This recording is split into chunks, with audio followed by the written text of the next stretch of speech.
Naisi nimezamisha meli, furaha imekwenda na upepo. Yule nilimpenda kweli, kaniachia mateso. Makande siogeze wala. Simama hapo kwanza baba, nikuulizie swali. God. Ani aje? Daila. Wewe ni mgeni kwa hii kijiji. Hata ndio nimekuja leo. Sasa nilikuwa nataka kuna msichana fulani nilimkadia. Alafu sasa ni party mzuri akakubali, ndio. Nikaenda naye nyumbani kwetu.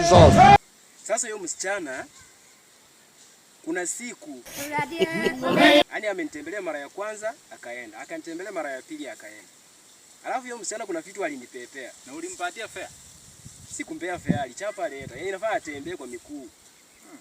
Kama banish kwa sababu alitoroka na vitu zangu nyumbani. Sasa huyo msichana please namtafuta. Sijui kama umenionea mahali popote. Yenye umemuona tu alafu uniambie. Anakaa aje huyo msichana? Msichana mfupi hivi alafu brown. Huyo si amefika huko mbinguni? Huyo sitani kama ako kwenye hii kijiji.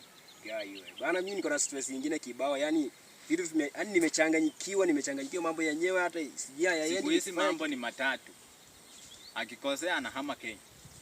Sasa ashahama Kenya. Sasa mimi nitafanyaje kaka? Kwa sababu kuna kitu inafaa nifanye. Kuna pesa yangu alichukua 2,000. Sasa hiyo pesa kuna kitu inafaa ninunue. Alafu sasa hiyo pesa nimeikosa. Sasa sina kitu yani. Sina energy yani sinako kitu hata kitu kimoja yani. Sasa niko tu hivyo. Navyo niona niko tu hivi. Si alikuja kazi. Unajua demo akikuja kwako hiyo ni kutafuta. Ni kama alikuja kutafuta. Hiyo ni kazi. Hiyo 2,000 ampelekea mama yake. Anataka singine. Unataka umpate? Si akirudi utakuwa umepata singine alafu unampatia. Roja nikwambie mwizi arudi. Mwizi akirudi tena ukimkubalia hiyo ni tatizo kabisa. Sasa mimi nimemkosa labda ninamtafuta yeye anamtafuta. Nikimpata tu hivi akianga tunauana. Yaani mimi nammaliza tu kabisa. Nilimuona akiwa huko